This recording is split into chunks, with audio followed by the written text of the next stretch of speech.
Hi ಎಲ್ಲರಿಗೂ welcome back to Anita YouTube channel. ಬನ್ನಿ ಇವತ್ತು ಮಟನ್ ಸಾರಿಗಿಂತ ತುಂಬ ಟೇಸ್ಟಿಯಾಗಿರುವಂಥ ಸೋರೆಕಾಯಿ ಸಾರನ್ನು ಹೇಗೆ ಮಾಡೋದು ಅಂತ ನೋಡೋಣ. ನಾನಿಲ್ಲಿ 1 ಕಪ್ ಕಡಲೆಬೇಳೆ ಮತ್ತು ಸೋರೆಕಾಯಿನ ನೋಡಿ ಈ ರೀತಿ ಪೀಸ್ ಮಾಡಿಕೊಂಡು ಚೆನ್ನಾಗಿ ವಾಶ್ ಮಾಡಿ ಇಟ್ಕೊಂಡಿದ್ದೀನಿ. 2 ಟೊಮ್ಯಾಟೊ, 1 ಈರುಳ್ಳಿ, ಅರ್ಧ ಹಿಡಿ ಕೊತ್ತಂಬರಿ ಸೊಪ್ಪು, 1.5 ಟೇಬಲ್ ಸ್ಪೂನ್ ಶುಂಠಿ ಬೆಳ್ಳುಳ್ಳಿ ಪೇಸ್ಟ್, ಒಂದು ಅರ್ಧ ಕಾಯಿನ ಈ ಥರ ತುರಿದಿಟ್ಕೊಂಡಿದ್ದೀನಿ. ಮತ್ತು ಈಗ ನೋಡೋದಾದರೆ ಧನಿಯಾ ಪುಡಿ, ಖಾರದ ಪುಡಿ, ಉಪ್ಪು, ಚಕ್ಕೆ ಲವಂಗದ ಪುಡಿ ಮತ್ತು ಒಗ್ಗರಣೆಗೆ ಈರುಳ್ಳಿ, ಕರಿಬೇವು ಸೊಪ್ಪು. ಸ್ಟವ್ ಮೇಲೆ ಒಂದು ಪ್ಯಾನ್ ಇಟ್ಟು 2 ಟೇಬಲ್ ಸ್ಪೂನ್ ಎಣ್ಣೆ ಹಾಕಿ, ಎಣ್ಣೆ ಬಿಸಿ ಆದಮೇಲೆ ಈರುಳ್ಳಿ ಮತ್ತು ಟೊಮ್ಯಾಟೊನ ಹಾಕ್ಕೊಬೇಕು. ನೋಡಿ ಹಾಕ್ಕೊಂಡು ಈರುಳ್ಳಿ ಟೊಮ್ಯಾಟೊ ನೀಟಾಗಿ ಸಾಫ್ಟ್ ಆದಮೇಲೆ ಶುಂಠಿ ಬೆಳ್ಳುಳ್ಳಿ ಪೇಸ್ಟ್ ಹಾಕ್ಕೊಂಡು ಸ್ವಲ್ಪ ರೋಸ್ಟ್ ಮಾಡ್ಕೊಬೇಕು.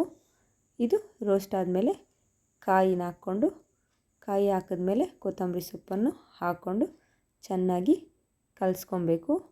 ಚೆನ್ನಾಗಿ ಕಲಿಸ್ಕೊಂಡು ಫ್ರೈ ಮಾಡಬೇಕು. ಇದು ಫ್ರೈ ಆದಮೇಲೆ ಈಗ 3 ಟೇಬಲ್ ಸ್ಪೂನ್ ಧನಿಯಾ ಪುಡಿ ಹಾಕ್ಕೊತಾ ಇದ್ದೀನಿ. 3 ಟೇಬಲ್ ಸ್ಪೂನ್ ಧನಿಯಾ ಪುಡಿ ಹಾಕ್ಕೊಂಡಾದಮೇಲೆ 1 ಟೇಬಲ್ ಸ್ಪೂನ್ ಖಾರದ ಪುಡಿ ಹಾಕ್ತೀನಿ. ಈಗ ನೋಡ್ತಾ ಇರ್ಬೋದು ನೀವು, 1 ಟೇಬಲ್ ಸ್ಪೂನ್ ಖಾರದ ಪುಡಿ ಹಾಕಿದ್ದೀನಿ.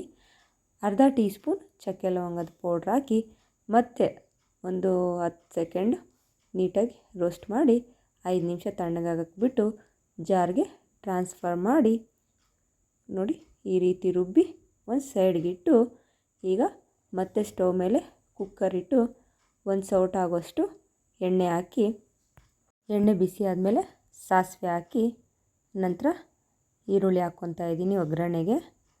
ಈರುಳ್ಳಿ ಸ್ವಲ್ಪ ಫ್ರೈ ಆದಮೇಲೆ ಕರಿಬೇವು ಸೊಪ್ಪನ್ನು ಹಾಕ್ಕೊಂಡು, ಕರಿಬೇವು ಸೊಪ್ಪು ಸ್ವಲ್ಪ ಫ್ರೈ ಆದಮೇಲೆ ಕಡಲೆಬೇಳೆನ ಹಾಕ್ತಾಯಿದ್ದೀನಿ. ಕಡಲೆಬೇಳೆ ಚೆನ್ನಾಗಿ ಫ್ರೈ ಆಗಬೇಕು, ಸ್ವಲ್ಪ ಕಲರ್ ಚೇಂಜ್ ಆಗೋವರೆಗೂ. ಈ ರೀತಿ ಕಲರ್ ಚೇಂಜ್ ಆದಮೇಲೆ ಸೋರೆಕಾಯಿನ ಹಾಕಿ, ಬೇಳೆ ಮತ್ತು ಸೋರೆಕಾಯಿನ ಚೆನ್ನಾಗಿ ಒಂದು ಸಾರಿ ಮಿಕ್ಸ್ ಮಾಡಬೇಕು. ನೋಡಿ ಈ ರೀತಿ ಚೆನ್ನಾಗಿ ಮಿಕ್ಸ್ ಆಗಬೇಕು. ಮಿಕ್ಸ್ ಆದಮೇಲೆ ರುಬ್ಬಿಟ್ಕೊಂಡಿರೋವಂಥ ಮಸಾಲೆನ ಸೇರಿಸ್ಬೇಕು. ಮತ್ತು ನಮಗೆ ಸಾರು ಯಾವ ಕನ್ಸಿಸ್ಟೆನ್ಸಿಗೆ ಬೇಕೋ ಆ ಕನ್ಸಿಸ್ಟೆನ್ಸಿಗೆ ನೀರನ್ನು ಆ್ಯಡ್ ಮಾಡಿಕೊಂಡು, ಟೇಸ್ಟ್ಗೆ ಎಷ್ಟು ಬೇಕೋ ಅಷ್ಟು ಉಪ್ಪನ್ನು ಹಾಕ್ಕೊಂಡು ಲಿಡ್ ಕ್ಲೋಸ್ ಮಾಡ್ತಾಯಿದ್ದೀನಿ.